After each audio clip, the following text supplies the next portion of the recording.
Let's get moving with our next speaker. He's a City of Zion Council member with a background in globally distributed system architectures, analytical project management, and statistical modeling.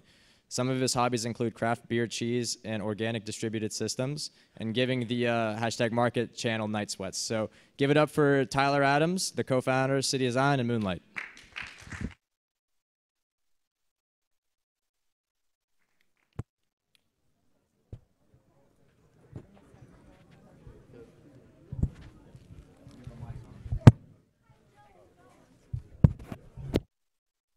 Question to Fabio, asking how to get in contact with developers, specifically within City of Zion, but I think more generally in the ecosystem. And I think this project should help answer that question a little bit, since that's actually the question that we started receiving that kind of prompted the development of this project as a whole.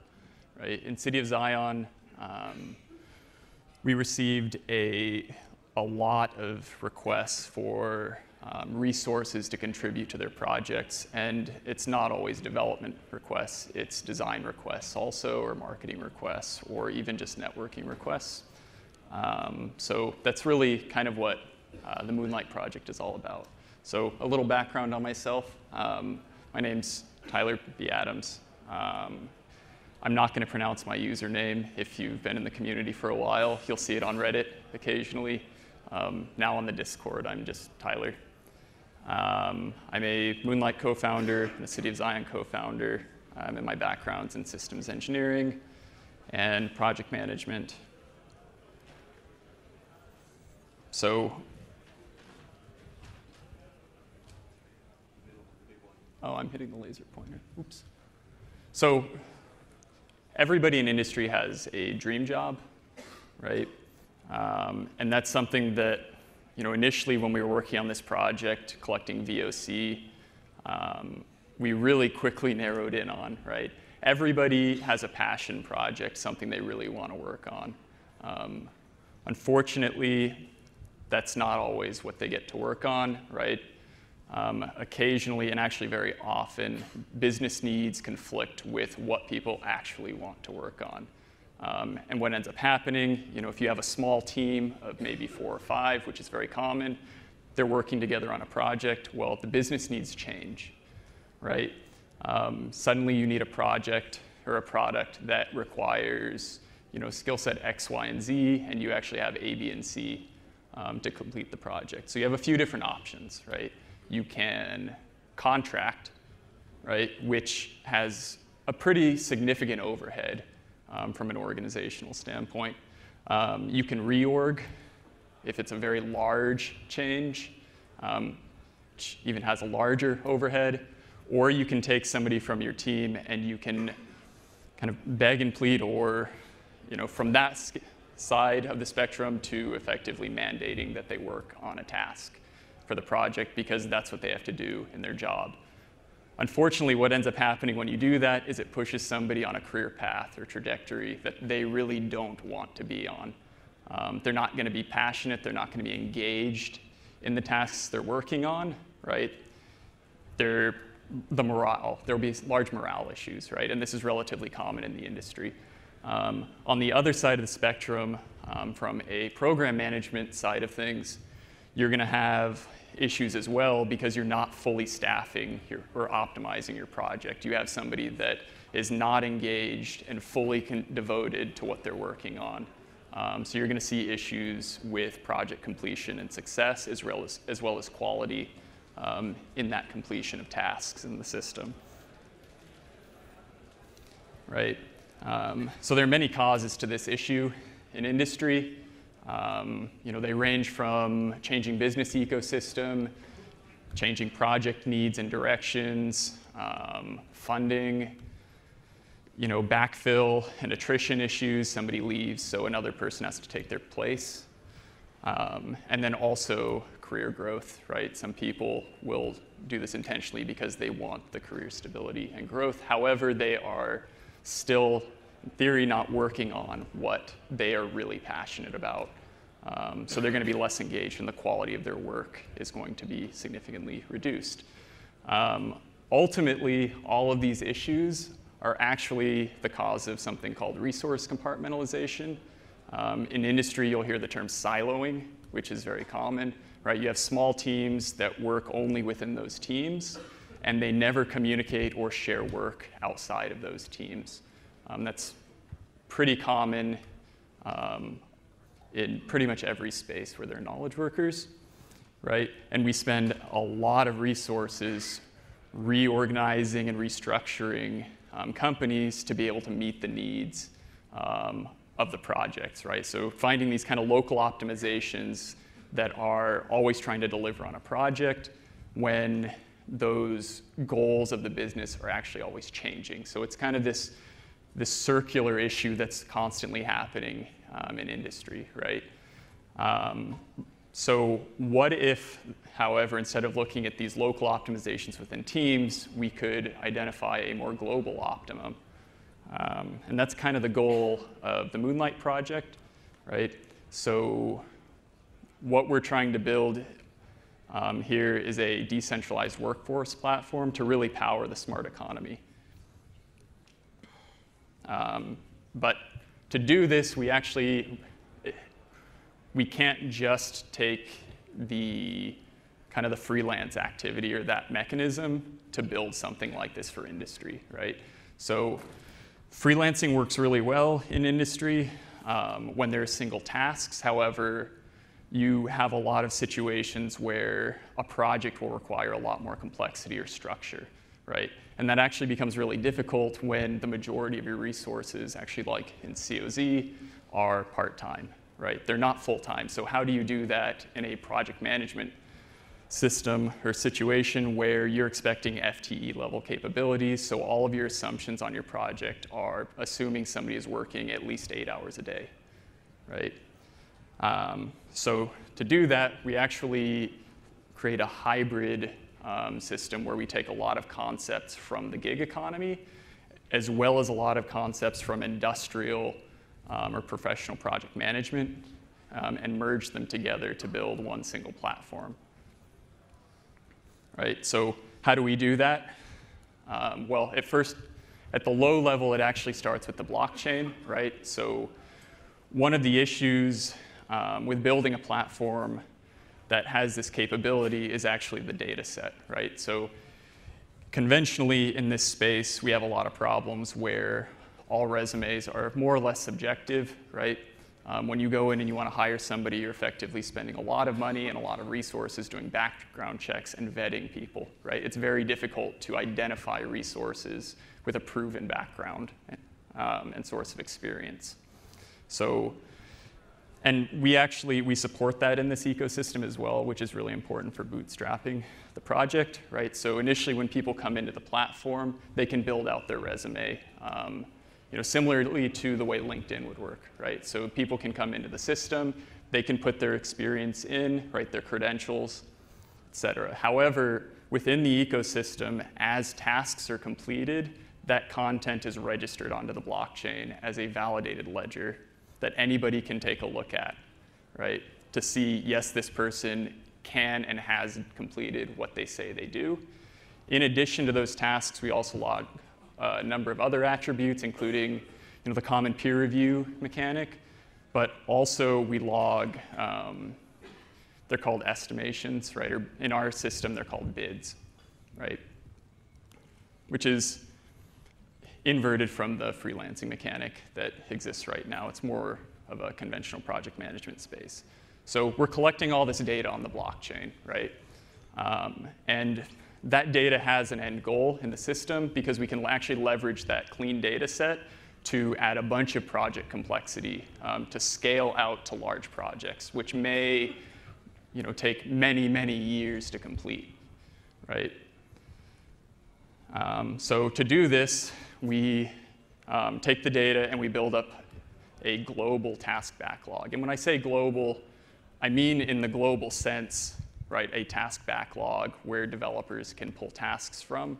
But I also mean a global backlog in the sense that the tasks are not siloed to a team of 4 people. So here, global may be a company or an organization where they want to unbind all of their resources to be able to fully optimize who's working on what tasks, right? So by taking that data, we feed that into a matchmaking algorithm to help task resolvers identify tasks that they actually really want to work on and are interested in working on as well. And here I mentioned that bids are inverted from the conventional freelance dynamic. Conventionally speaking, you'll generally bid with a price, right? Now, the assumption there is that the person is full-time, right? They're going to work on the task full-time, and this is how much it's going to cost. And the issuer provides, they say, we need it by this time, right? In our system, the actual assumption is that people and most contributors in the system will be doing something called moonlighting, right?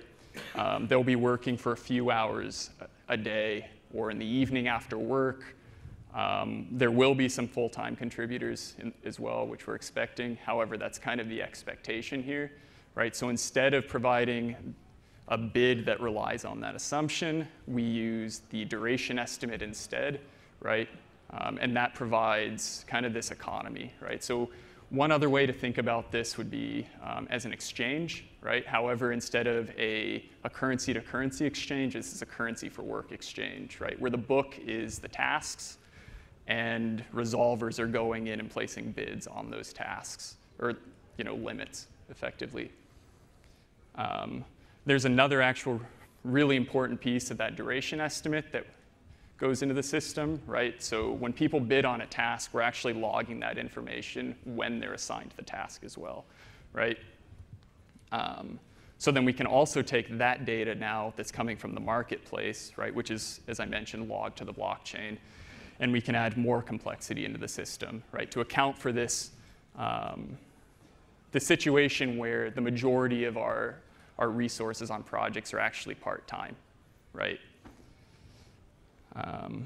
So we can add something called analytical project tracking on top of this, right, where by taking the bid on a project as well as the historical data for how long and how accurate the bids actually have been in the past for specific tasks that the user has completed, right, as well as the task they bid on, we can actually get a task-specific estimation for how long it's actually going to take to resolve. And that's user-dependent as well, right? So let's say somebody is working on a JavaScript project, for example, right? And they provide an estimate of 4 days to complete a task, right? Or 5 days, we'll say. So 40 FTE hours, right? And they're full-time. However, historically, when they bid on something that requires JavaScript or maybe ES6, we'll say even more specifically, they tend to underbid on their task, right? Maybe they bid under by 30%. It actually takes them 30% longer to complete a task, right? So we can take that data based on their historical information and mux that with their actual bid and provide that to the issuer of the task instead of just giving them the actual bid, right? So the issuer doesn't actually log or see or care so much in theory about what the bid is. What they actually care about is what the result is or the expected result of the task is. So this is kind of what that looks like, right, in the system. And be aware there is a wind-up here, right? So initially, as people come into the system, there will be point estimates, right? As they start to aggregate data and develop and contribute in the ecosystem, those estimates get better and better. And that's actually something that we're hoping for active contributors, right, to actually improve on their work, right, where they'll be able to review this, and there'll actually be an improvement on their estimation accuracy as well. So in this scenario, right, you have 3 bidders on a project, right? As a program manager, I can go into the system and I can evaluate which group I want to work on the system based on my project needs, right? So we can actually build on top of that again by adding dependencies, right? And this is one of the big pieces that historically has been missing from the freelance space, but is very common in industry, right? So by adding dependencies into the system, we can build these complex project structures where you have tasks that are dependent on each other. What this also does, keep in mind when we're talking about this global backlog, is it provides the ability for people to very quickly bring in resources from outside of a company to contribute into a system, and they're already familiar with the platform, right? And they already have that experience built up in the system. So here's your network model, right, for a project with the muxed estimations for all the tasks, right? You can see we have 5 tasks on this project, and we have 1 bid on each task, and they all have a finish to start dependency. So what we end up with is a network model. What we can do with that is we can look at the task burn down, and we can project out what the result is of the project to get an expected completion distribution. So in this figure, you have a task burn down where the red line represents the actual task completion rate, if you guys are familiar with a task burn down, or a tornado plot in EVM, earned value management. This is pretty similar to that, right? Where on the y-axis you have the original total project task value. The red line represents the actual or historical, right? And then what we're doing is we're running a network simulation on the data to project out what the expected impact of the project timeline is based on your selections in the system. So in this scenario, for example, you would be running what-if scenarios against 3 bidders on a task to see how that impacts your actual project completion rate or duration over time, in the future. This is particularly valuable if you're looking at ramping a supply line, right, or manufacturing, right, where you want to link that up.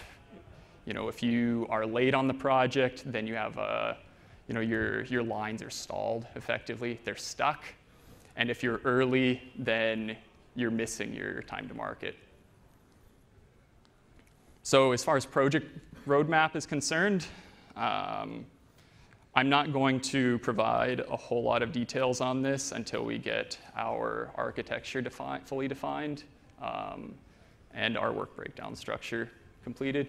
Right? I think that's pretty fair. We want to provide realistic expectations of the project completion. So currently, you can see we're about to finish this up. That's the last bullet point. Right? We have 2 documents that are out on our website currently, as well as the presentation in Amsterdam that Michael DeWall presented a few weeks ago. And then this is the presentation right now in San Francisco. In late Q1, we'll have a white paper available, which will go into the extended platform details. You can expect a lot more content around the topics that are proposed and discussed in the first 2 articles and announcements that are on our website. And they're also available on Neo News today as well. We'll also be going into the token mechanics. In the first article, we present a concept that will be heavily refined in the white paper as well. We'll also go into gated crowdfunding, which is something that becomes enabled by this platform, right? A system where you can have multiple gates within the ecosystem for token sales, where funding is unlocked based on public appeal or approval from the issuer on those projects. We'll also have token sale details and, as I mentioned, a detailed project roadmap, which will be available then, since at that point in time, we'll also have a detailed work breakdown structure. In Q2, we're looking at a public token sale, and you can register our updates or find more details at moonlight.io. You can also contact me directly. This is my email address. Or you can also message me on Reddit if you can remember my username, which was available earlier. You can also find me on Discord. My name is usually always glowing green. Thank you.